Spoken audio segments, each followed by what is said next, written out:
cemiyetimizin reisi Hidayatullah Hacım kısa bir söz kılmakçı Cumhuriyet'le hakkında. Kulak verip anlayın inşallah. Esselamu Aleyküm ve Rahmetullahi ve Berekatuhu. Elhamdülillah ve salatu ve selamu ala hayri halkihi Muhammedin Mustafa ve ala alihi ve sahbihi ecmaîn. Aziz muhterem ustazlar, qayrindaşlar, hemmeylerninki davetimizne icabet kılıp kadem teşrif kılganlıkları için rahmet eytimiz. Allah Teala'nın dergahida ecre ezim ki erişken halda qaytışımızı Allah'tan niyaz etimiz. Bugün neme için toplandık desek, yukarıdaki ilanla verilgen davette ma'lum bo'lgan edik. Bugün 12 noyabr Sharqiy Türkistan tarixida, yangi medeniy tarixda iki İslami Cumhuriyet sistemlik mükemmel bir devlet şekillengen. Bu intayin muhim tarihi basqıçqa ega, ahmiyeti nayeti zor bo'lgan bizga rahbarlik qilguvchi bir hodisalardan, voqealardan biri. Biz bazı qarindoshlar bu yig'inlarni qilganning foydasi bo'ladigandu yoki menda yig'in olsak shunda Cumhuriyetni qurgan olamdiganda deb o'ylashi mumkin. Biz bu yerda yig'in ichib uni qurmoqchi emas davlatni. Uni asosini solmoqchi. Yani bunun şer'i hükmü nima desa, bizning qilayotgan ishimiz nima desa, "Vazakkir fa inna zikra tanfa'ul mu'minin." Esletish ishini ilib beramiz. Nima o mu'minlarga manfaatlik bo'lgan nima desa, ayni bizga meros qoldirib qo'ygan İslami bir Sharqiy Türkistan devletinin qo'limizdan ketgan bu vazifani qayta eslatib, şu vazifani qo'lga olsin, şu atning chulurini qo'lga olsin degan nokta asosda bu yig'inlarni o'tkazib kelyapmiz. Qarindoshlar, bu Sharqiy Türkistan İslam Cumhuriyetininki eslashdiki yana boshqa nurg'un muhim noktalar bor. O bo'lsa İslam dünyası xilafetin mahrum bo'lgandan keyin oxirgi xilafet Osmani xilafetininki yo'q bo'lishi bilan birga İslam dünyasida qattiq ma'yuslanish, cho'kish paydo bo'lgan. İslam dünyasının nurg'un qismlari g'arb davlatlari qo'l ostida, asorat ostida qolgan. Shuning bilan bu yangi bir uyg'onish bo'layotgan bir paytda bizning Sharqiy Türkistan xaritasiga qaylasaqmi ko'ralaymiz, o'zimizning yashagan rayoniningki jug'rafiyalik shaklini ham bilamizki, ya'ni Zulqarnaynninki tam o'rib qo'ygan tog'ning keynidagidek bir ashunday mohiyatda bir davlatda yashaymiz. Jug'rafiyaviy jihatdan intayin murakkab bo'lgan, dunyodan bek uzoq bo'lgan, voqirisi jaqirisimi anglanmaydigan tog'li bilan chumkelgan tabiiy bir tam bilen oralgan bir rayon. Şunun için Xitoy ve tarixten bu yan bu yerdeki baylıklardan mı ziyade baylıklar çıkmasın. Şu yani ki Xitoyga bir qorgan şekillendirgenlik için, ticari menfaat yaratganlık için ve stratejik ehemmiyeti bo'lganlik için şu zeminni işgal qilishga davamlı xaris qilib kelgan. Ana shunday murakkab bir zeminninki xalqi 19 asırlarının başlarında qaraydigan bo'lsak, dünyanınki 16 asırdaki nurg'un devletlerinin 16 asırda yaşagan bir keyfiyetden mi uzak bir cemiyet, bir devlet, bir xalq seviyesinde aşında yaşap kelgan. Şunda bir yerde xalqimiz Xitoyning istibdodini, işgaliyetini hiçbir zaman qabul qilib bakmadı. Davamlı Xitoy bilan mücadele, cihat qilib keldi. Bazen ularni qo'g'lab ichkiriga chegan bo'lsa, bazen ularning zarbasini yegan bo'lsa, ammo lekin hiçbir vaqt aman topmay mücadele ichida yashab keldi. Oxirida Sharqiy Türkistan Qumul rayonida boshlangan bu cihat hareketi böylesine 19. asırning başlarından itibaren ta 30. yılgacha bo'lgan o'xshamagan Sharq Turkistonning umumisiga yayilgan bu harakat.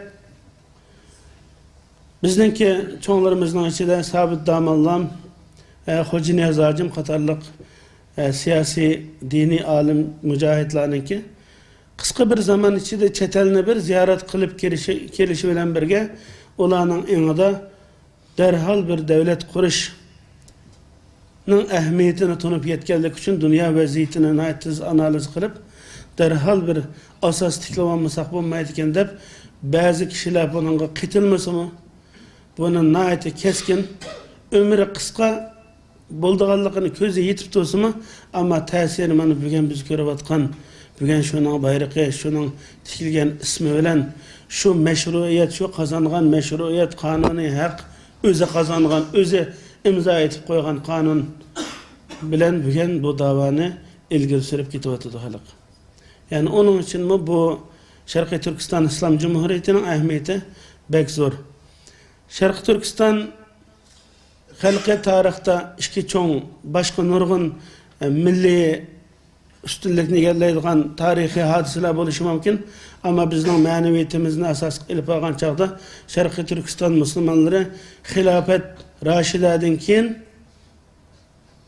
tunji islomiy davlatni, islom asosida qurilgan bir cho'ng bir territoriya qaraganlar islom davlatini qurgan Abdulkarim Xon Sutiq Bo'g'roxonning davrida tunji g'ayri arab islom davlatini barpo qilgan bir toplumning, xalqning a'zolari.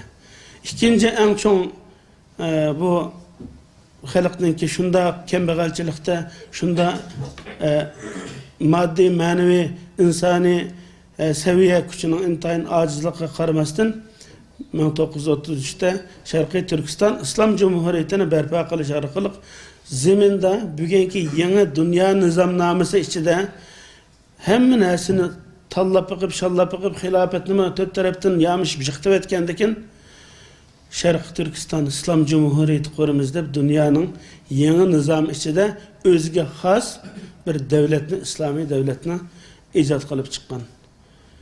Zaminda tunji Islom Cumhuriyeti Sharqiy Turkiston. Bu bir alayidlik yani. Undan keyin İran, Afg'oniston, Pokiston yani davlatlar Sharqiy Turkistondan xeyli keyin keladi. Yani bizningki ustozlarimizning, mujohidlarimizning, rahbarlarimizninki bu basirati uzoqni mo'ljallashi mana bu taqdirlash tegishlik, yani bugunmi ularga minnat bilan Allah Teala'ga ecir azim ata qilinishi uchun duo qilishga arziydi. Yana bir narsa, biz bugün dünyadaki haqliq mujadildimi xuddi Muhammed aleyhissalatu vesselam qilgan hareketlarda qarshi tarafning baholariga diqqat qilgandek, nima deyishiga, kishilarning qanday ong'i kelishini diqqatga olganga o'xshash, bugunmi qilgan ish harakatlarning kafirlar tarafidan qonunliq tasdiqlanish shart bo'lmasimi, ammo umumiy aql va mantiq jihatdan bu insonlar haq egisi, haqliq mashru bir harakat deyishga og'zi pitnolmasimi, amaliyotida uni inkor qilinmaydigan bir nuqtaga kelish. Bu bir islomiy harakatning usuli. Mana bu Sharqiy Turkiston Islom Cumhuriyetining qurilishi umri bir qancha oy bo'lsa-mu, bir qancha oylik bir harakat, bugun bayrog'i bilan, girebi bilan, coğrafiyaga bekitib qo'ygan ismi bilan, shuar bilan İslamiyet, ahuvvet, azadiyet, adalet, yaşasın Sharqiy Turkiston İslam hakimiyeti degan bu shuarni besib ig'ir naqsh etib qo'yib ketdi. Bunu onun için Sharqiy Turkistonda mayli islomiy ongdagi kishilar bo'lsin, mayli milliy ongdagi kishilar bo'lsin, qaysi sinfdan bo'lishidan qat'iy nazar bu ulug'vor tuhfani, bu xizmatni, bu eserni rad qilinmadi ve bugün muşununga tayinib turib, bütün hareketimiz, bazılarımız bir kısmını, bazılarımız yukarı kısmını, bazılarımız bir çeyrek kısmını elip mansak mı, yanıla muşu Türkistan coğrafiyasıga isimleştirilen, mücessemleştirilen belgiliklerini, küçük hanlıklarını, doteylik, moteylik degen yokulan çuvalçaklıklarını hemen yığıp Sharqiy Turkiston territoriyasiga aylandigan bu devlet bugün Xitoyning o'chirilmaydigan, inkor qilinmaydigan do'st dushmanlarimizning buni tanishga majbur bo'lgan bir cho'ng bir asar. Onun için bunun ahamiyati zo'r. Aziz muhtaram qarindoshlar, bu eslash xotirlash faoliyatimizning ikkinchi yana foydalari inson tabiatida bir xayrlikka intilish, o'zining vazifasini to'g'ri haqqa tortish bir gen deb qo'ymizmi? Gen bilan munosabatlik ichida, ya'ni islom uni fitrat deydi.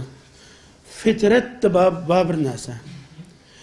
Yani insan özünün Allah Teala'nınki bizning tabiatimizga, bizningki her rayon xalqining, her qavmning, her saha insanlarning o'ziga xos qobiliyati, an'anasi, urf-odatlari, layoqati va kimligiga xos ularningki qila oladigan va qiladigan vazifalari Qur'oni Karim va Allah Teala'ning Rasulininki hayotida, siyratda bizga ko'rsatib o'tgan.